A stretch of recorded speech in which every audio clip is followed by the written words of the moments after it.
ઈ દીવિકા કેને ઉઠી જોતો પછી જાજો હવે તો આ સંડાસ બાથરૂમ ની સગવડ થઈ નકર પૂણો ગાવનો પલ્લો થાય.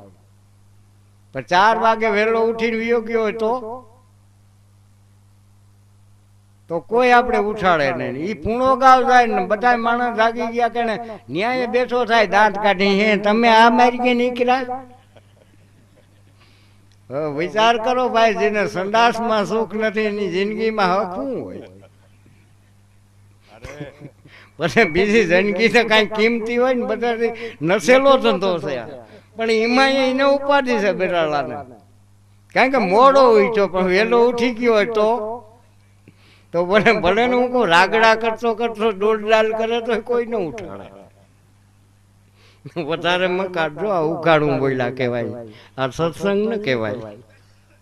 જો કરણભાઈ હવે કરેલું કોઈનું નિષ્ફળ નથી જાતું. એટલે જ એનીએ કહ્યું છે કબીરભાઈ, કબીર જગ મેં આઈ કે એટલે તુમ રૂવો ને જગ હશે ને તુમ રો. कबीर जब तुम पैदा भये जग हंसे तुम रोए ऐसी करनी કરો तुम हंसते जग रोए. જગ રોય તમે જાઓ તો જાઓ તે હસતા હસતા જાઓ અને જગતને રોવું જોઈએ, જગતને રોવું જોઈએ.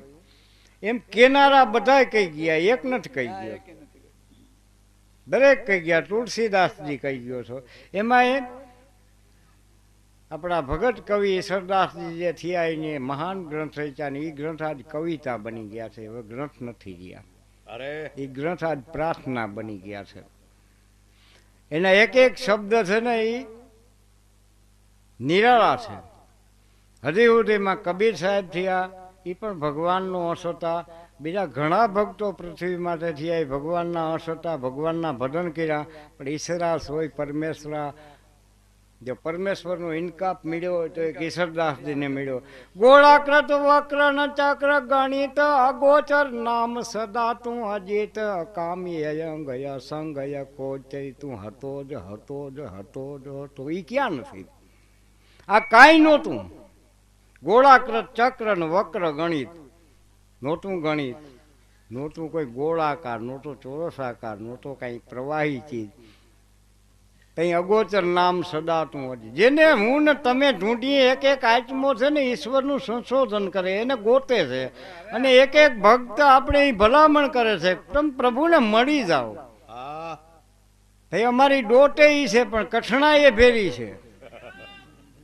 હો આપણી ડોટ નથી ભાઈ, ભગવાન કેમ નથી જોતો? બધે જોઈએ.